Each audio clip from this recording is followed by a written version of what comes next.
Hi, I'm here for Nerd Out with Sandi Coffi from Fearless 360. So can you tell us a little bit about yourself and why you got into VR? The real promise that people saw in this early is the way in which you can build and simulate worlds and then share that space with other people. I would love to hear a little bit more on what some projects are that you find to be really interesting. Project that my company's involved in right now that I love the most is with a group from Barcelona called the Be Another Lab, and they've been doing work all around the world using body swaps and then adding content to that. From the very beginning, a queer sensibility in tech is a more radical concept. Like, I always felt my job as a queer artist was exactly this job.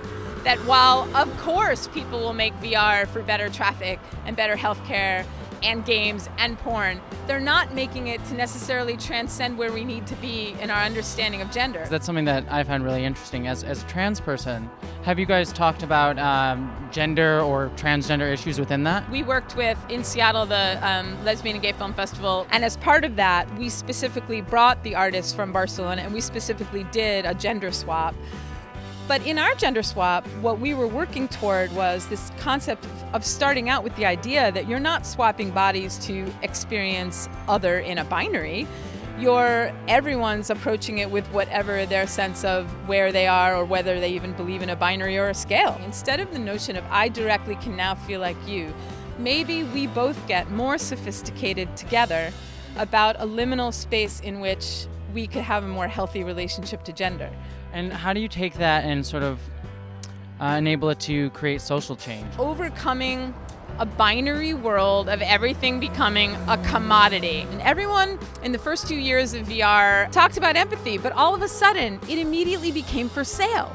Like, we're going to prove empathy works by showing you how much more money people get. And while I understand that desire, VR is the tool to go way beyond that kind of thinking.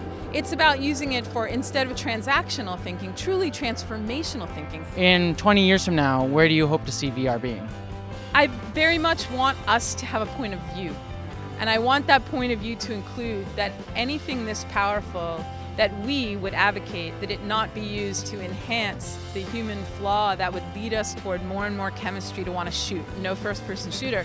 First-person empathy, first-person builder, first-person imagination. When you receive a tool to get a do-over, to reduce your brutality, you could literally bend it toward peace.